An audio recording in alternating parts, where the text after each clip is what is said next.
let us discuss the question.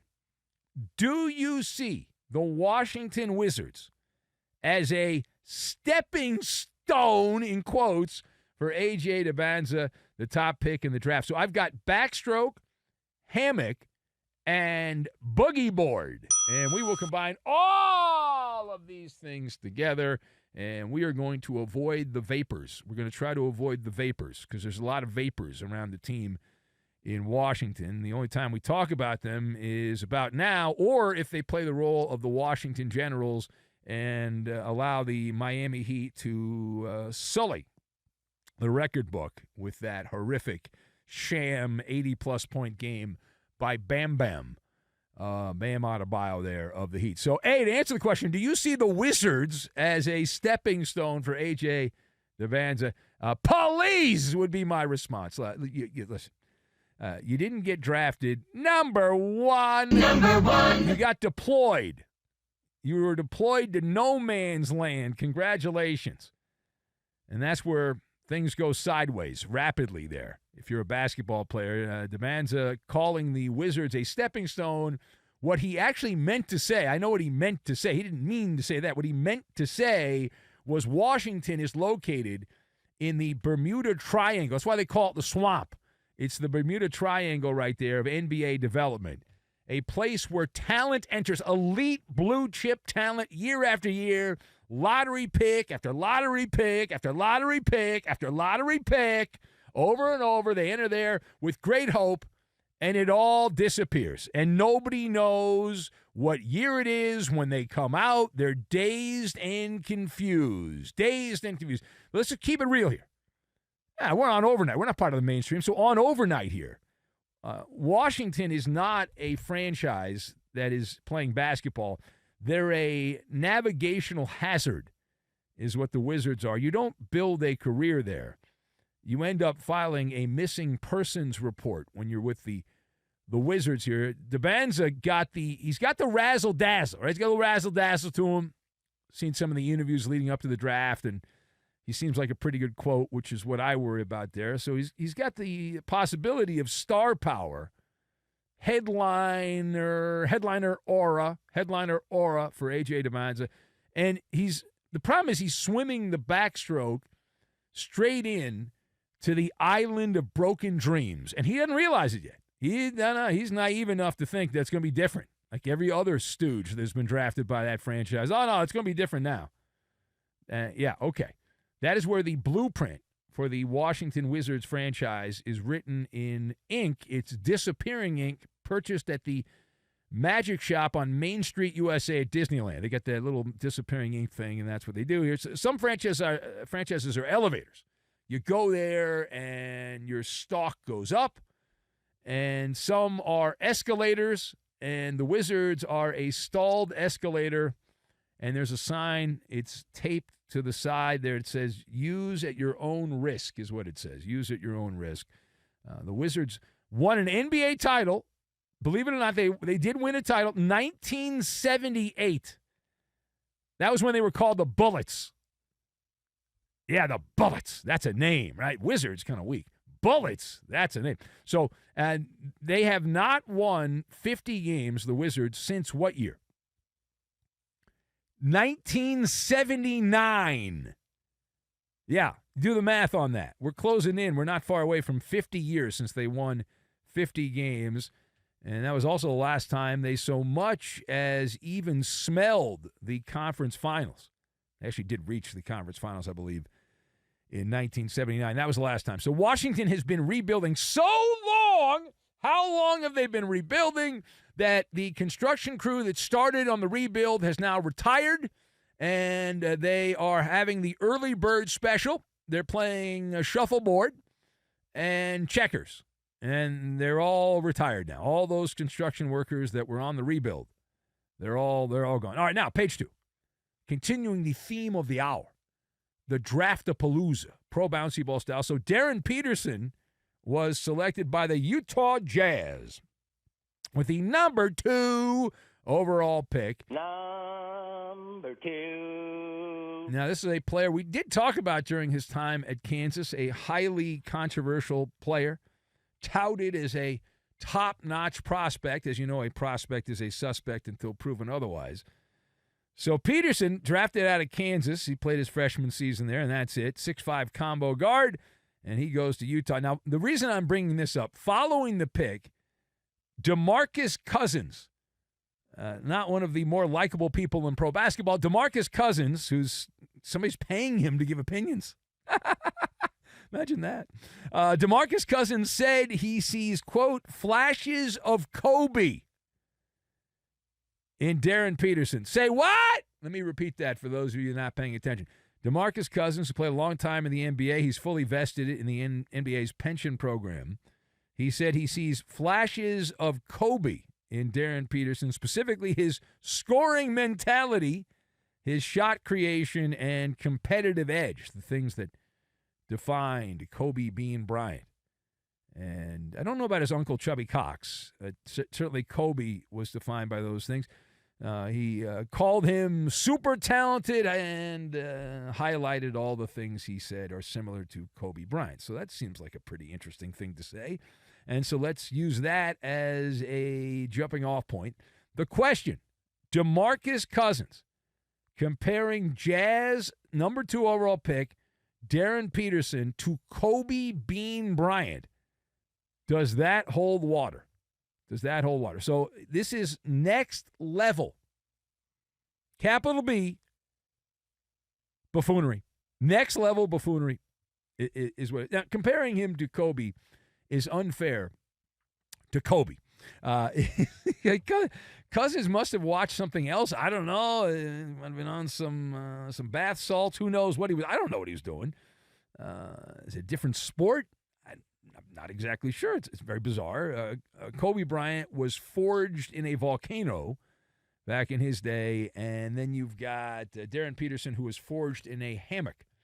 Slightly different pedigree. Kobe checked into games injured regularly. Peterson checks out of games when he's winded. He might need some new socks because there's a little sweat in the socks, so he has to come out of the game for that. Kobe brought the Mamba mentality to the NBA, while Peterson brought bones.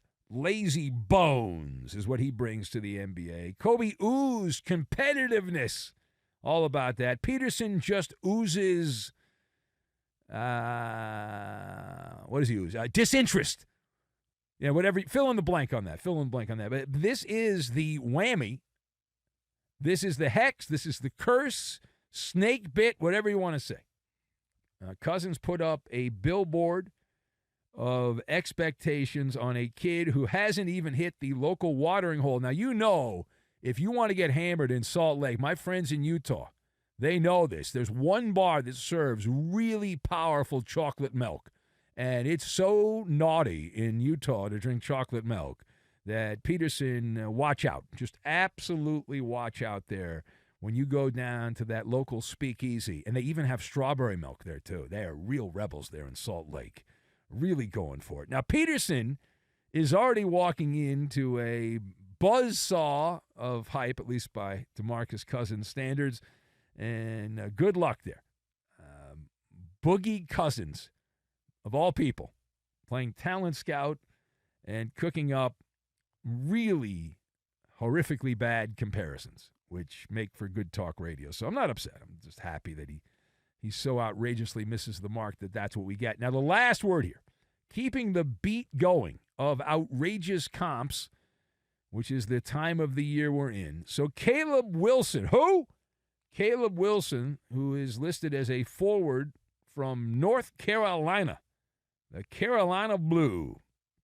So Wilson was selected with the number 4 pick in the draft, right there, the number 4 pick. Number 4. The Chicago Bulls. And while DeMarcus Cousins, as we just said, gave Darren Peterson a comp of Kobe Bryant, Caleb Wilson did not get that same comp from DeMarcus Cousins. He decided to try to one-up Boogie Cousins. And he said, hey, hold my light beer. Hold my light beer. Because moments after being drafted, Caleb Wilson, the pick of the Chicago Bulls, said, quote, "I want to be the greatest of all time. Y'all got one of the GOATs in y'all history, so it's time for another one." Clearly alluding to Michael Jeffrey Jordan. Okay. He also shared, or someone who works for him shared, an old photo of himself wearing a Chicago Bulls outfit, claiming to show a long-standing fandom for the Chicago Bulls. So the question, should Chicago fans, my guys, Yafimi and Tree in Chicago and all the boys that listen on a regular basis in the Windy City, should Chicago fans love the swagger? It's such swagger, it's like a dagger, or of Caleb Wilson, or fear that same swagger. So should the Chicago fan love the swagger of Caleb Wilson or fear the swagger? So the answer is neither. The answer is neither. Windy City patrons of professional basketball should not fear Caleb Wilson's swagger. They should laugh at it. Ha ha is what they should do. They should weaponize it and turn it into content. Isn't that what all the kids are doing now? It's content is what it is. And so he's out there talking like he's going to be in the same class as Michael Jordan. And yet, this is how crazy time flies if you're of a certain age. Is it true that Caleb Wilson wasn't even alive when Jordan was playing? Forget for the Bulls, even the Washington Wizards at the end of his career. That's how time moves on. So forget the Bulls dynasty. He wasn't even alive when Jordan was playing washed up at the end for the Wizards. And so he's got the swagger. Now, it is very premature. It's so premature, the swagger, that it should be accompanied by a doctor's note. There should be a doctor's note. But hey, listen, Caleb Wilson is a product of his environment, right? The generation that he's in, and he has been raised with bold proclamations. So that's what he knows, and myth-making begins not necessarily at birth, but the first time you get a social media channel. That's when that begins, right there. And he's not really walking into Chicago, per se. He's grabbed his boogie board, and for some reason he grabbed a boogie board, not a surfboard, and he's swagger surfing into the city. And that's it, because they haven't won a title since 1998, the Chicago Bulls, 8 years before. 8 years before he was drawing his first breath on this mortal coil. He wasn't even alive yet. So, wasn't alive for Jordan. Obviously wasn't alive for the glory days of the Bulls, who are coming up not far away from the 30th anniversary of their last NBA championship. So, back in the day, we always love back in the day. Back in the day, the rule was walk softly, carry a big stick. Wilson's out here stomping very loudly and carrying not a stick, he's got a ring light. Because you got to have that good lighting. You got to have that ring light. And why not? It's branding before achievement is what it is. That the natural byproduct of being raised by the third parent, the algorithm. The algorithm. So there you go. We all know. He's not getting anywhere close to touching Michael Jordan's toes. That's not going to happen. He's not going to even touch MJ's old laundry hamper in Chicago. He's not MJ.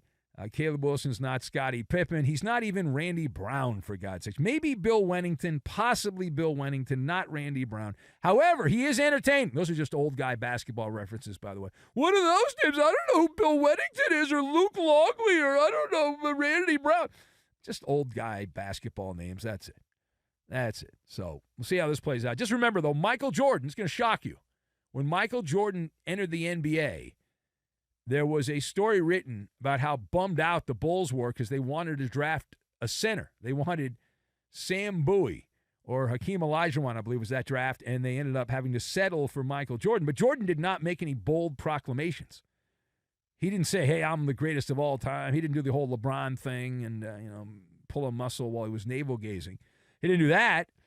He just made the opposition disappear. And Wilson making some declarations. Why not? This is his world.